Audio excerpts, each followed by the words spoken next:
So my name is Semanda Hamiisi. I'm a farmer in Kayunga district, Garila sub-county, Kasokwe parish and Banda village. What made you start a goat farming business? What made me start a goat farming business? It was an inspiration, actually. That's what I can say. It was an inspiration from where I was working from. I was working in Sembegia estates. What must I put into consideration before starting a goat project? So anybody watching me or watching this program, this is what I can tell you if you really feel that you want to do goat farming as a business. Because it's a two-way thing. You might be wanting to do it as, like leisure, because most of you guys have money, yes, and you only feel like you want to see the animals.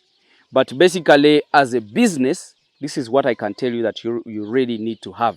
What is the cost of starting a modern goat farming house?